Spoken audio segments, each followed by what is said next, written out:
Oi, galerinha do nono ano, tudo bem com vocês? Hoje a Prof. Joyce veio aqui para nós gravarmos a nossa segunda videoaula do nosso material do terceiro bimestre. Então, o material é a apostila do volume 3, certo? Que nós estamos trabalhando. A Prof. fez uma série de revisões do nosso conteúdo do primeiro e do segundo bimestre. E agora a gente está trabalhando a apostila do terceiro bimestre, certo? Eu gostaria que vocês pegassem a apostila de vocês, o material de vocês, para poder acompanhar as aulas que a Prof. está gravando. E aí vocês vão fazendo as atividades junto com a Prof., vão fazendo as anotações, e depois, se quiserem tirar as dúvidas, né? Podem tirar as dúvidas com a Prof.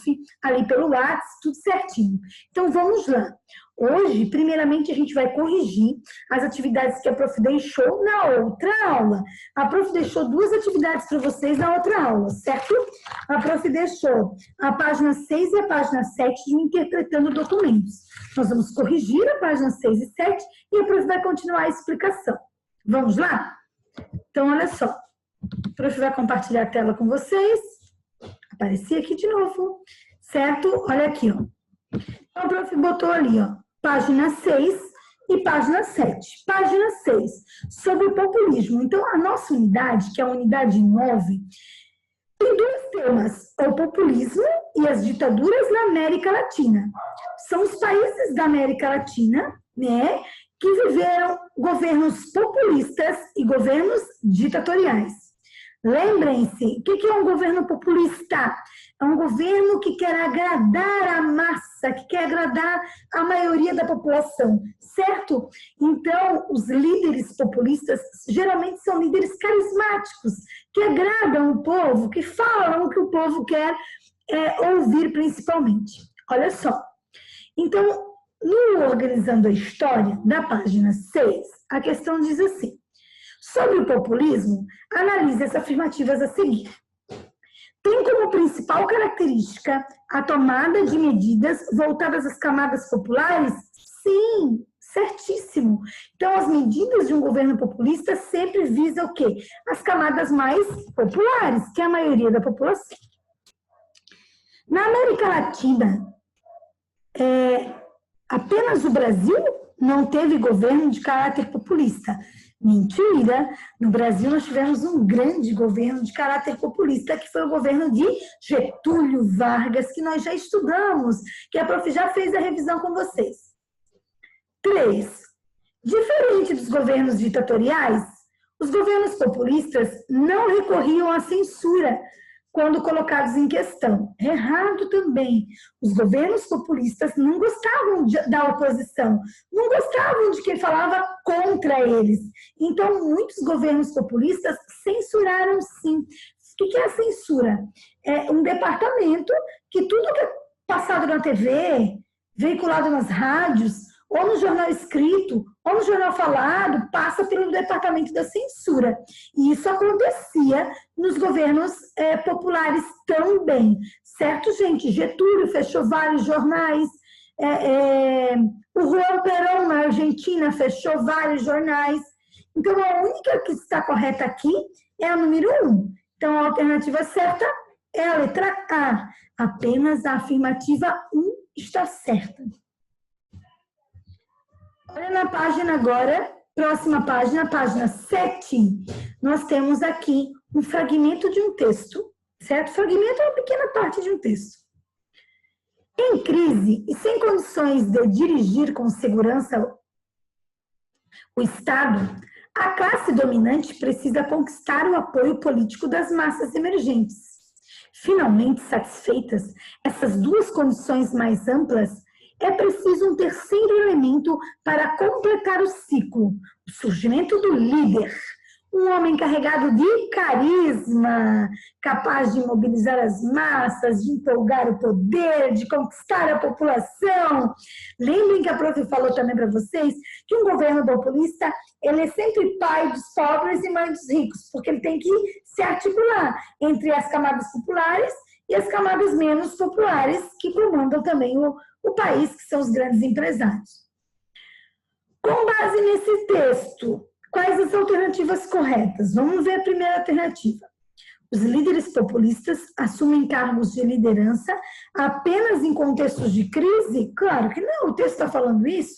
Um líder populista só vai chegar ao poder se o país estiver numa crise? Não. A presença de um líder carismático é uma das características do governo popular? Sim, né? O carisma, vou convencer as pessoas a gostarem de mim, eu sou super simpático, eu falo o que as pessoas querem ouvir. Então, certa, número 2. No populismo, os líderes buscam o apoio das massas, do povo? Sim, eles buscam e precisam desse apoio. Então, a alternativa correta, a alternativa C. Certo, galerinha? As afirmativas 2 e 3 estão corretas. Vamos lá. Ditaduras! Olha aí, galerinha. O que é um governo ditatorial? Nós falamos dos governos populistas. E agora vamos falar dos governos ditatoriais. Um governo ditatorial, ele tem um líder forte, que no populismo também tem essa liderança forte, né? Eles têm um líder extremamente forte. Além desse líder forte, os regimes ditatoriais são regimes marcados pela perda de direitos das pessoas, pela perda de direitos individuais, ou seja, o Estado, que é o governo, governa com força, utiliza a força, né? Ele está no poder. O poder executivo é que tem todo o poder em governos autoritários, em governos ditatoriais, né?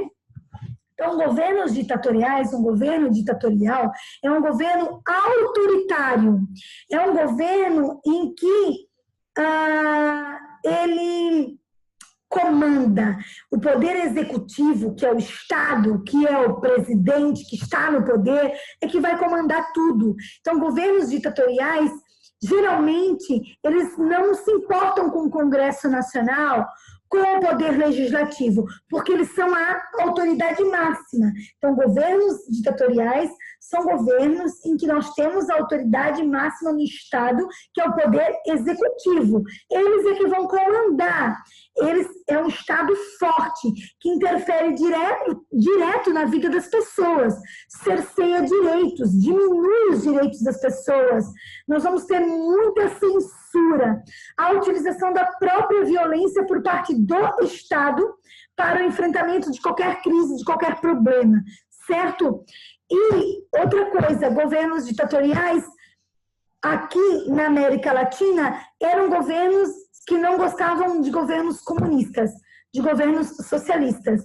Então, os partidos de esquerda, os partidos socialistas, eles eram perseguidos, ou seja, os partidos que estavam no poder eram partidos de direita, aqui na América Latina. Certo, gente? Nós vamos ter governos ditatoriais, nós vamos ter governos autoritários, nós vamos ter ditaduras de esquerda também. Na União Soviética, a Revolução Russa é um exemplo disso. A Rússia torna-se União das Repúblicas Socialistas Soviéticas e é um governo ditatorial, é um governo autoritário. Cuba, quando passa pela Revolução Cubana, com Fidel Castro, também um governo de esquerda, um governo socialista e um governo ditatorial, um governo autoritário. A Coreia do Norte torna-se também uma ditadura de esquerda, um governo autoritário. A China, de Mao Tse-tung, de 1959, também passa por um regime autoritário, ditatorial, certo? Então, nós vamos ter ditaduras tanto de esquerda quanto de direita, certo? Na América Latina, nós vamos ter a presença de governos autoritários ligados aos regimes de direita, certo? Muito bem. Por que vão acontecer regimes ditatoriais na América Latina? Está se vivendo que período? O período chamado da Guerra Fria. Estamos falando da década de 60, da década de 70. Então, o mundo vive a Guerra Fria. De um lado, eu tenho Estados Unidos. Do outro lado, eu tenho União Soviética. Estados Unidos, capitalismo. União Soviética, socialismo. E qual é o medo? Existe um medo muito grande, principalmente por parte dos Estados Unidos, que esse socialismo chegue na América Latina e chegue com força. Por isso, os Estados Unidos, eles vão apoiar os regimes autoritários. Os Estados Unidos, eles vão apoiar esses regimes aí de direita, de extrema direita, que vão se estabelecer aqui na América Latina, né? Vão apoiar com medo do crescimento das ideias socialistas aqui na América Latina. Então, nós vamos ter alguns exemplos de governos ditatoriais na América Latina. Nós vamos ter primeiro a ditadura na Argentina, certo? Lembra que a Argentina foi governada por um grande populista, que é o Juan Perón, e a sua esposa, a Evita Perón, que morre muito cedo, né, de câncer. E o Juan Perón também é autoritário. Ele não é um ditador, mas ele usa o autoritarismo. Ele não gosta da oposição. Ele fecha jornais, né? A Argentina já começa a reprimir seus inimigos. Em 1976 até 1981, nós temos o Jorge Rafael Videla, certo? Ele vai assumir o presidente, ele vai ser afastado do cargo e a presidência vai ser assumida por um general, o Roberto Eduardo Viola, certo? Então, durante esse governo desse general, a Argentina vai se envolver numa guerra contra a Inglaterra. Eles estão disputando a Ilha das Malvinas, os ingleses e argentinos disputam a posse dessas ilhas. Obviamente que os ingleses acabam ganhando, certo? O regime na Argentina aí, depois, quem assume o general Leopoldo Gallieri, certo? Nós vamos ter vários generais que vão chegar ao poder na Argentina durante o regime militar. Cerca de 30 mil pessoas morreram durante esse regime autoritário, ditatorial na Argentina. Ele é considerado um dos movimentos mais violentos da América Latina, certo? Por conta dos seus métodos, eles tinham aula de tortura e tinha muita aplicabilidade de torturas aos suspeitos que lutavam contra o Estado, né? Os suspeitos são aqueles que são oposição ao Estado, ou seja, oposição ao governo, certo, gente? Então, aqui tem uma imagem, ó. Essa imagem aqui é bem interessante, galera. Sabe por quê? Essa imagem aqui representa as mães da Praça de Maio. Então, o que acontece?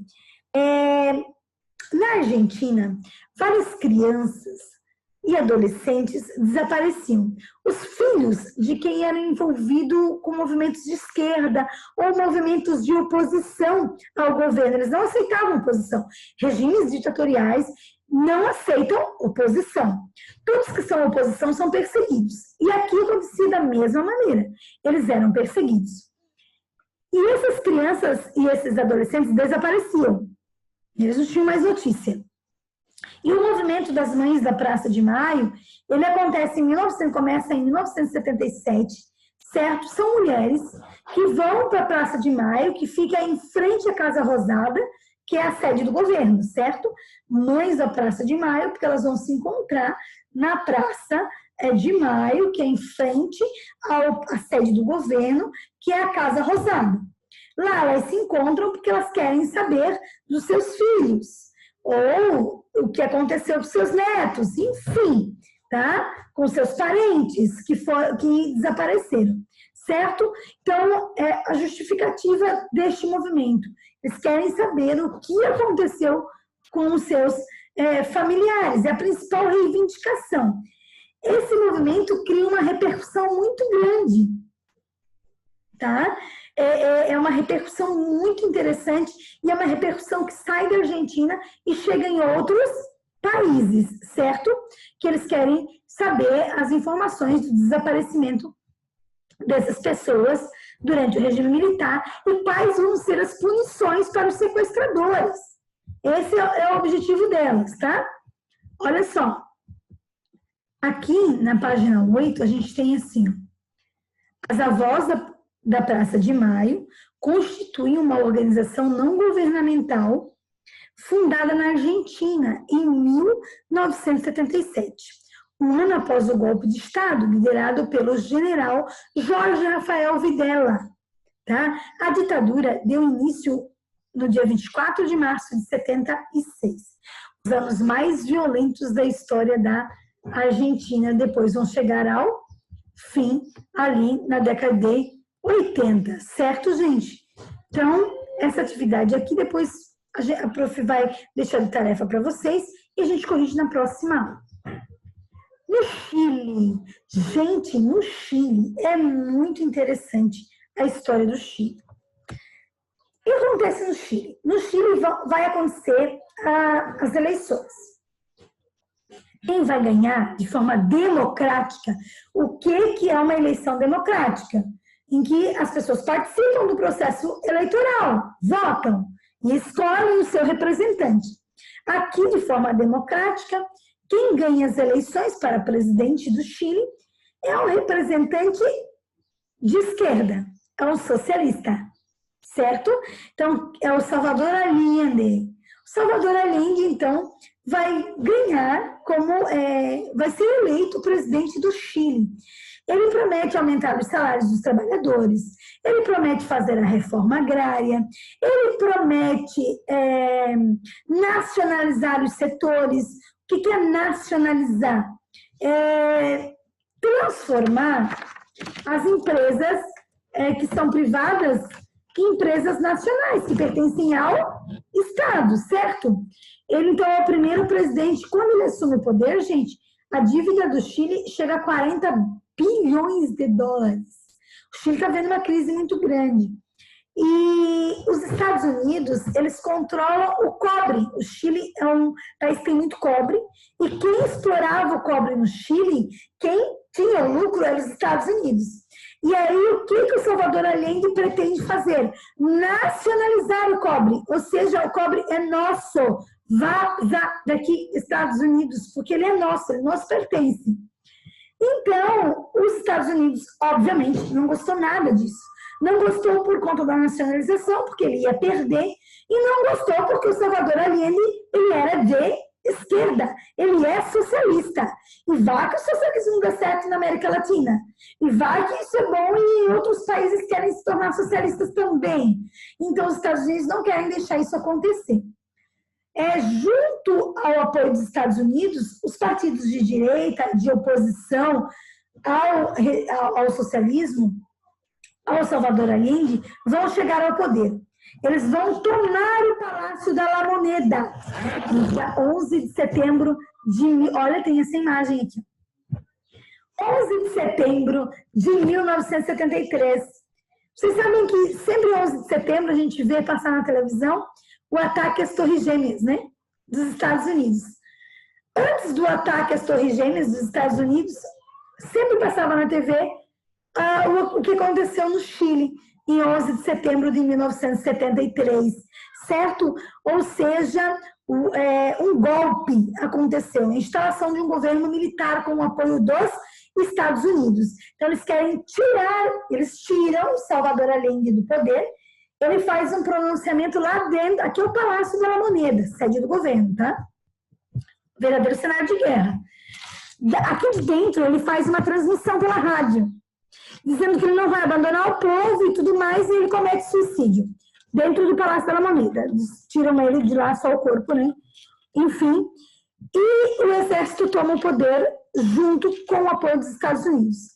Quem vai assumir o poder no Chile é um cara chamado Augusto Pinochet, um ditador de primeira linha, assim, sabe? Então, Augusto Pinochet assume o poder. Ele nunca foi, vamos dizer assim, ele foi processado, mas ele nunca cumpriu a sua pena por crimes contra a humanidade. Ele mandou matar uma galera também. Ele sempre dizia que ele tinha problemas de saúde e nunca cumpriu pena. Ele morreu em 2006, tá? Então, mas evitou a prisão, não chegou a ser preso, tá? E cometeu barbaridades, na verdade, no Chile, né? Ele era extremamente autoritário, mandava matar todos que eram a sua oposição dentro do Chile, certo, gente?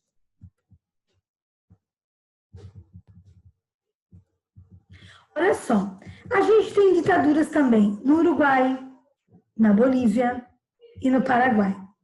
Quero falar uma coisa para vocês. Aqui no Paraguai, não fala muito do Paraguai, mas eu gostaria de dizer para vocês que no Paraguai nós vamos ter um grande ditador, chamado Alfredo Stronsen. Gente, para mim ele era um dos piores. O Augusto Pinochet também era barra, assim. Mas foram mais ou menos 400 execuções durante o governo militar do Alfredo Stronsen no Paraguai, 18 mil torturados, tá? Ele deu exílio para vários ditadores, não, para várias pessoas ligadas ao nazismo. Sabe o Joseph Mengele? O Joseph Mengele, ele era um médico nazista.